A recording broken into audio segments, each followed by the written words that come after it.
G'day guys, how are you? How are you? How are you? So we're back on the 620 again today. Very hot weekend this weekend. So I'm only working half days, and because it's so hot, I'm not going to be doing any grinding and carrying on out here because heat, sparks, fire, you know. But last episode we were talking about extending the back wall, so I've got to make up a plan for doing that, but not today.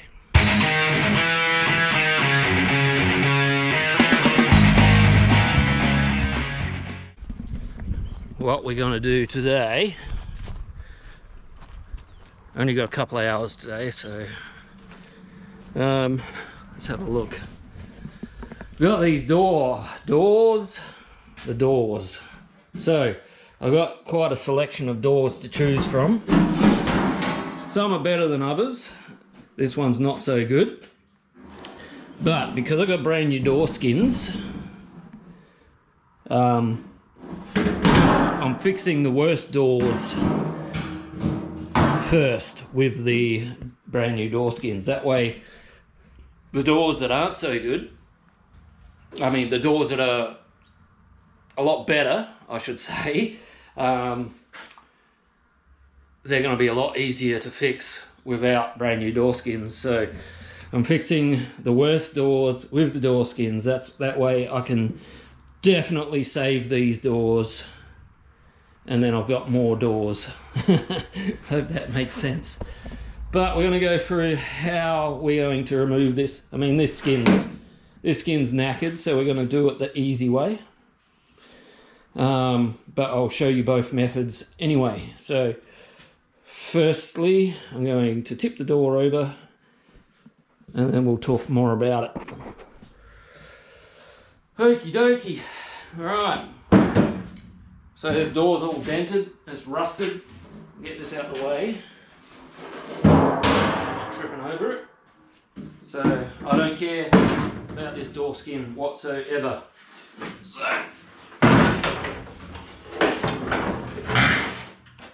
alright, first thing, I'm going to get these hinges off. They're not too bad.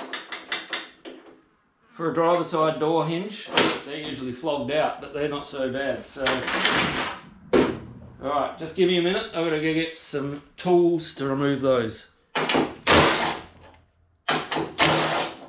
Okay, let's do. Oh, that's not good. Hang on, I reckon that might be a wrong side. I've got these power built sockets, and the size on them doesn't show up very well. If you can see that, that's where the size is meant to be written. I can't read that with my eyes. So I reckon that might be a 13mm, and it's supposed to be a 12mm. I'll be back. Okay, this is definitely a 12mm. That's better. I'll have to get my engraving tool out, I don't know where it is, and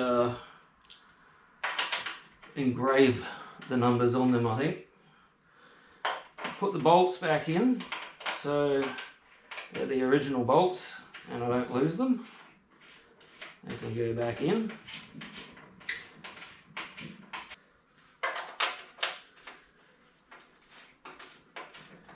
Rightio.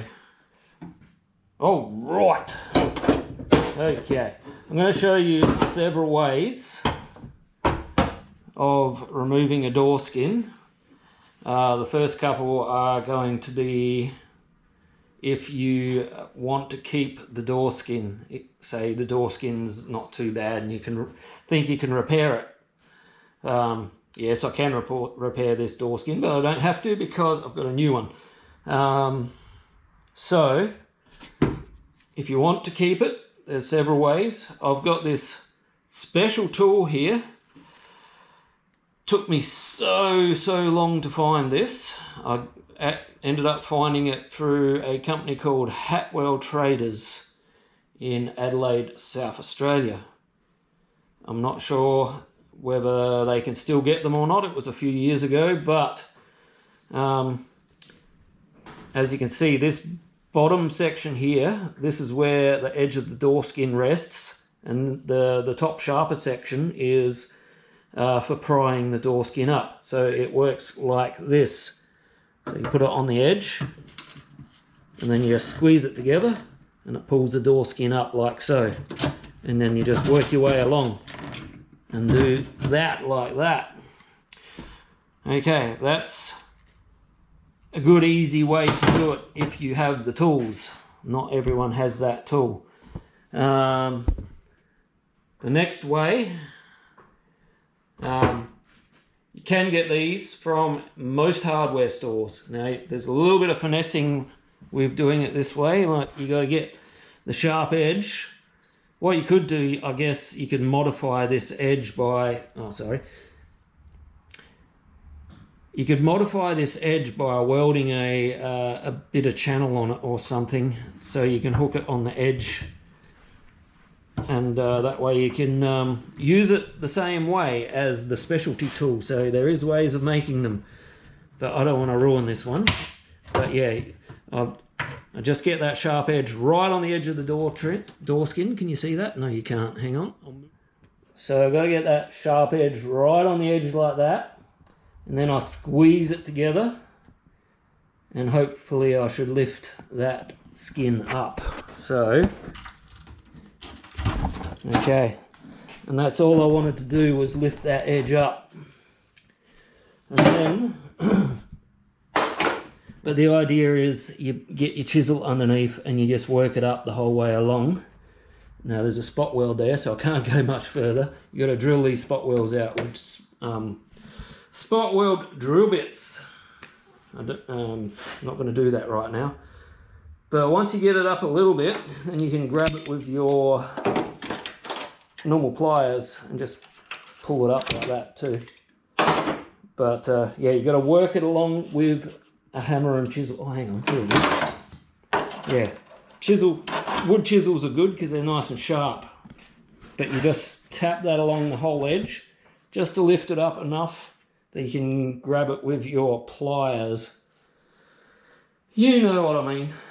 Alright, that's the two methods if you want to save your door skin. So the last method is if you don't want to save your door skin, or you couldn't be bothered saving your door skin. I'll show you that. So the last method is flat disc, like so. You just got to go right on the edge until you break through.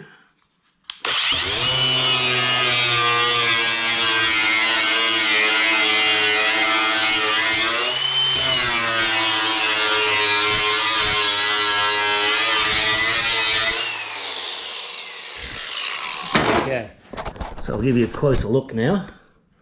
See, I've separated the skins now. So I just got to do that the whole way around, and then should be able to separate the door from the skin.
Done.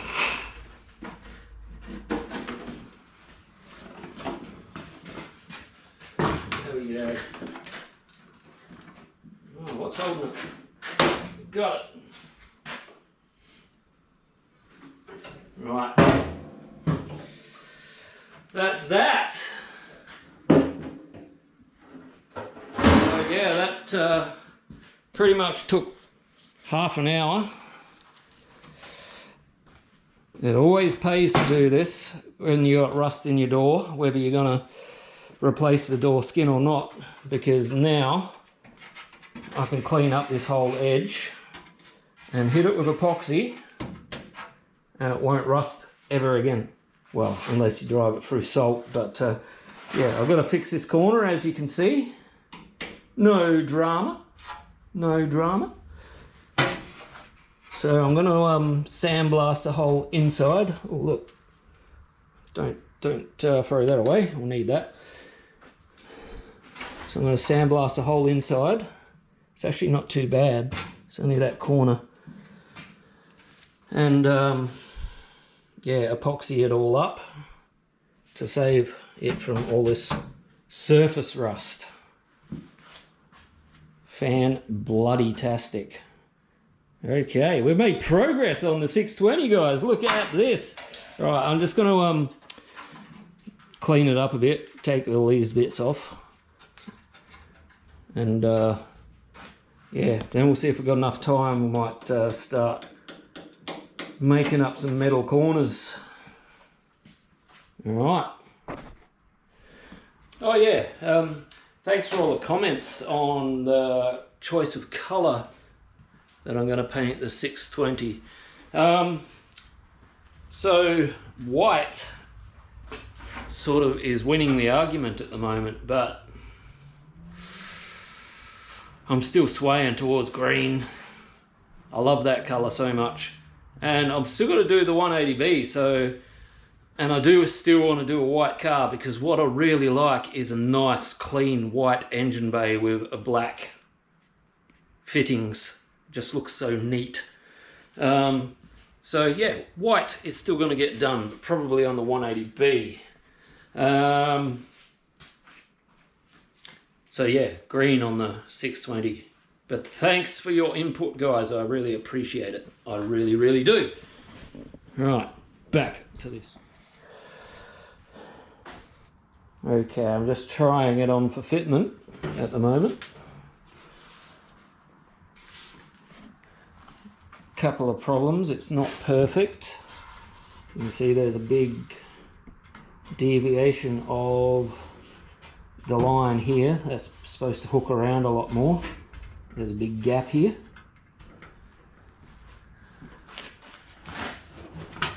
Unless I pull it up, and then there's still a gap there, but then there's a big gap at the bottom.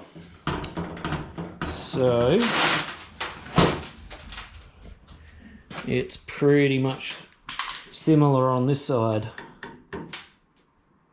So I'll just put the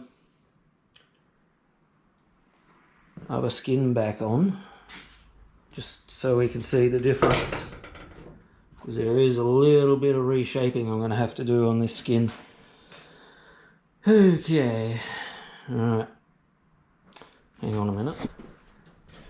You can see here the fold was right on where I've cut it, and it's pretty much flush with the edge of the actual door shell.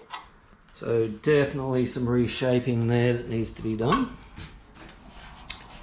And yeah, same on this side. I mean, that's pretty flat there, whereas the other one's got a big step up. So a little bit of work to do to get it right. Yeah. I really need a set of guards as well, so I can get these gaps, get these skins right, because I need to put them on and off the car. Oh, I suppose I could put it on my one that I'm driving. I suppose that's a thought. Might have to do that. Alright, anyway, I'm going to play around a bit more. Okay, just from making a simple cut and letting that drop down, it's improved that out of sight. The bottom is more the issue now. There's way too much material on the bottom, so I may have to adjust the bottom more so than the top. Yeah. Okay. Anyway, I'm gonna I've got about half an hour. I'm gonna stop. In that half an hour, I'm gonna look at knocking up a corner piece there. I'm not gonna weld it in because it's too bloody hot to weld today. Just gonna get it ready. Okay, as you can see, even though there's a big chunk missing, I've been able to add some tape, just the old masking tape, and then draw out the general shape of what this chunk that is missing is supposed to be. So now I can peel it off.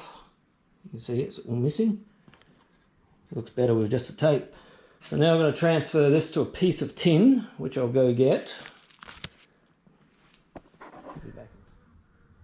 Alright, as you can see, I've chucked it on a piece of tin. I've scribed out the lines, so now I can pull that off. You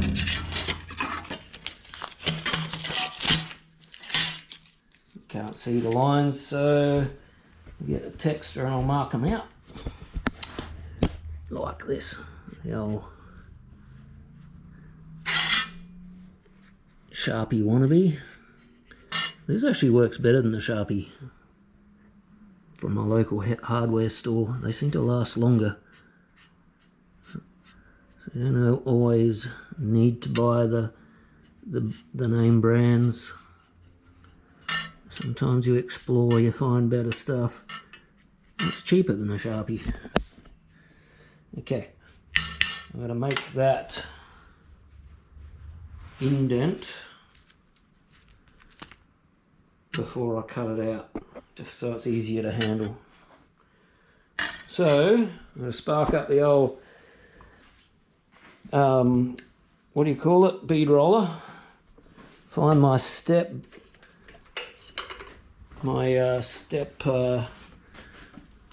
these things.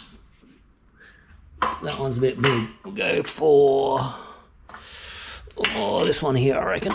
I'm going to have to do a clean up of my dies. They're getting a bit rusty.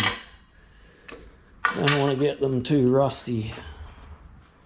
Alright, I've just got to swap them over. I really want to get a lathe so I can make more of the dies. One day.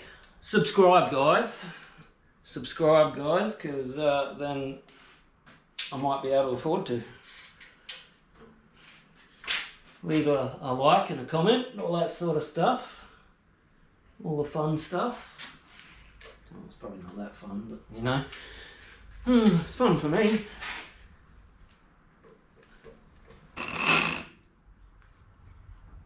Is it that way? Yes. Okie doke, let's go.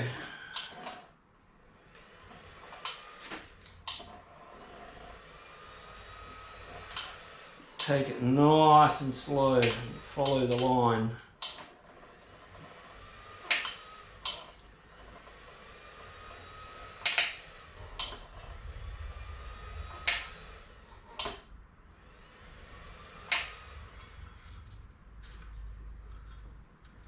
Oh, go back a bit.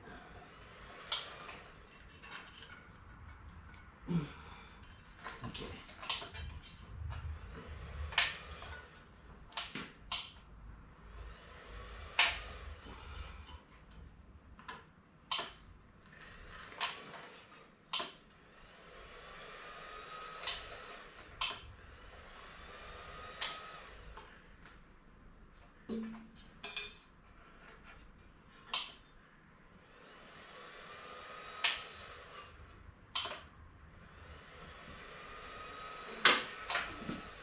Okay, that's done. Just tidy it up a bit with a hammer. Don't mind that bend bit, that's not in it.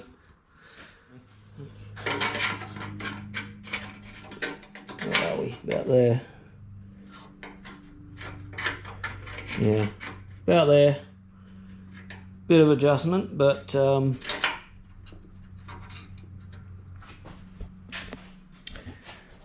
do the job. That's perfect. Bit of a tidy up, but that's pretty much ready to weld in. Yeah, it'll do. Better than it was. Just got to make sure that it's straight along that edge. Ta-da! I've got to do the same over this side. Okay, it's the following day. To give you an idea on how hot it was yesterday, my camera gave up. It said it's too hot to film. So yeah, so I cut my day.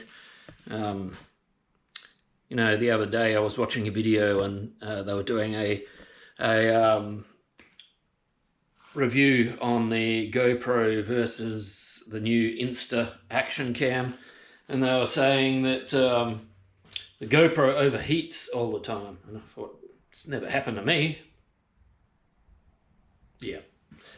Yep, it did. Anyway, it was hot though, to be fair, but I guess a lot of people who use these do use them in hot climates. So yeah, it's gonna be hot again today, so I'm gonna get a little bit done here. I've made up, as you know, yesterday I made up this section to weld in there. I'm gonna make up another one for this side here. Same process, so I'm just going to do that quickly, and then we'll come back, we'll take it into the other room, and we'll weld them in. Yeah. Right, I got the pieces in question are clamped into spots, so what I'm going to do now is I'm just going to cut a little bit with the angle grinder, the old death wheel, and then I'm going to peel it back underneath, give it a tack weld, and I'll cut a bit more, then I'll tack weld it again, then I'll cut the rest out, and then I'll weld the whole piece in. So yeah, same with both sides, but we'll start on this side here. I'll give you a demo, hang on. Must be mindful of sparks. Don't want to shower the old 240 here with grinder sparks. So just to be sure.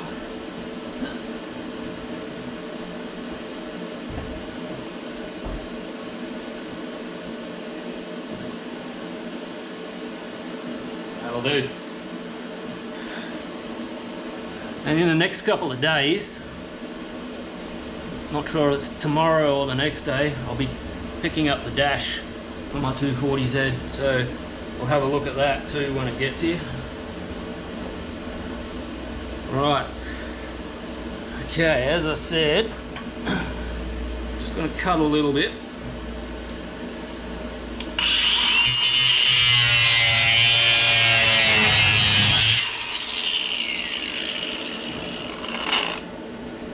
And then we'll bend it down underneath. Hang on. A makeshift tool which I found on the spot.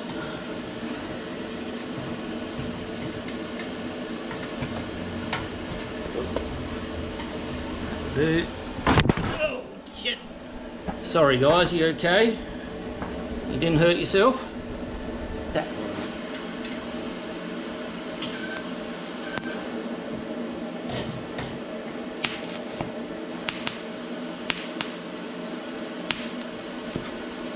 That'll do the trick.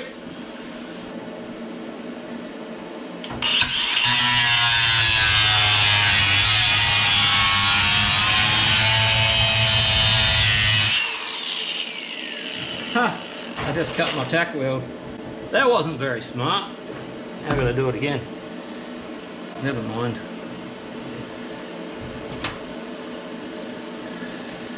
Do.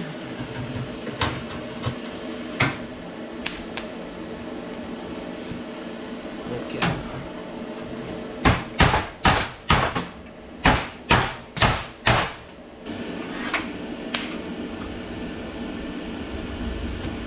With those two tack welds, should hold it in spot enough. I can cut the rest of it out now.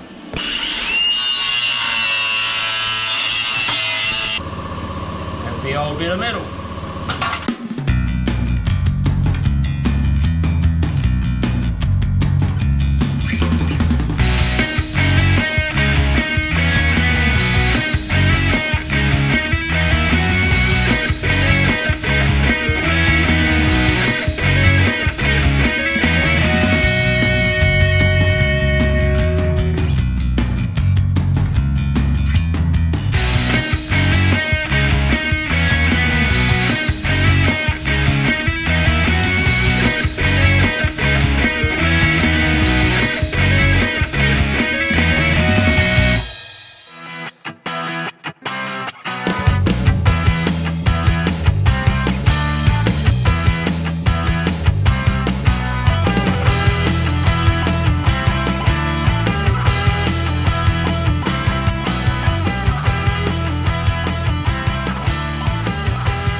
giraffe is 30 more times likely to get struck by lightning than a human being.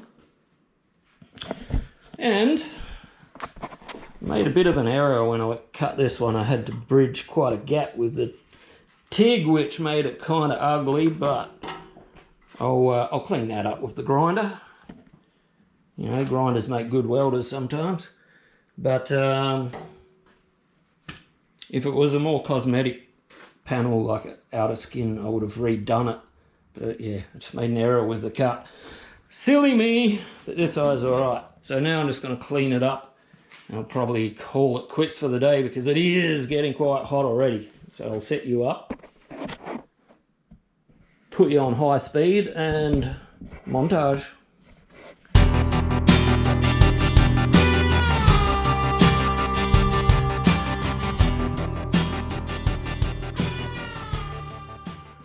Okay, I'm not sure exactly when my battery went flat during that montage, but that's where I'm at. I've got it all cleaned up now. And yes, I do use a cutting disc as a clean-up grinding disc, especially when you've got to get in sharp angles like that. I could spend a little bit more time in there and clean it up a little bit more, but I think that's fine. I think a nice tight wipe of body filler around there will fix that. You don't want the angle too sharp. So next thing is I'm going to sandblast the whole door shell inside and out. I'm not going to do that today or this video. That'll probably be in the next video. And then hopefully we'll be able to sandblast it, epoxy prime it, and maybe get the door skin back on in one video. I'm not sure. I'll at least get it sandblasted and epoxied. So yeah, as I said, my 240Z dash will be here in the next couple of days, so we'll have a look at that in the next video as well. Yeah, there's not a lot of interesting stuff left to do on the 240Z.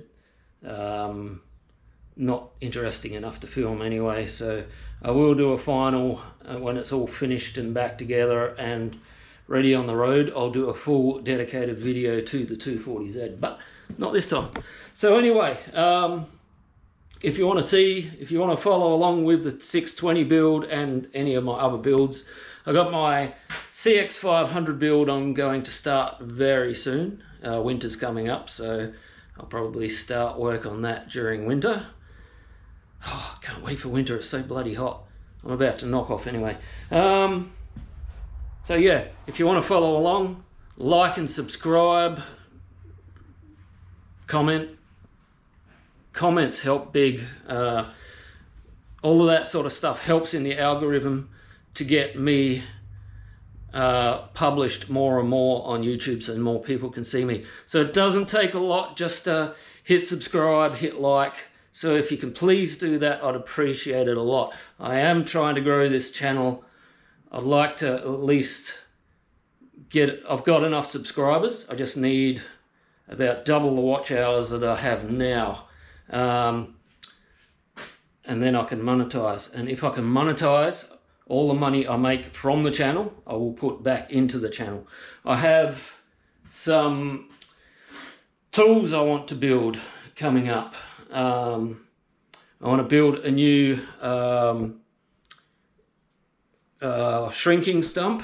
I'm using this down here at the moment as my shrinking stump. I'm going to build a new flash shrinking stump that's on wheels that I could shift around, and possibly have my anvil mounted off the side of it. Plus, I'm going to build another air hammer. I don't need to, I just want to build it. It'll be part of the channel. So something similar to this, but yeah, it's going to be, it will be a little bit different. You'll see. Anyway, I've got more tools I want to buy. I want to buy a proper power hammer and a,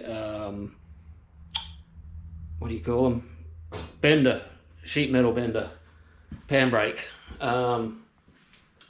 Yeah, so that'll be coming up later this year, I hope. Anyway, I think that's about all I've got to say for this video, so I'm going to sign off here. Please like and subscribe, hit the bell, you know, all that drill. You've seen it on other videos.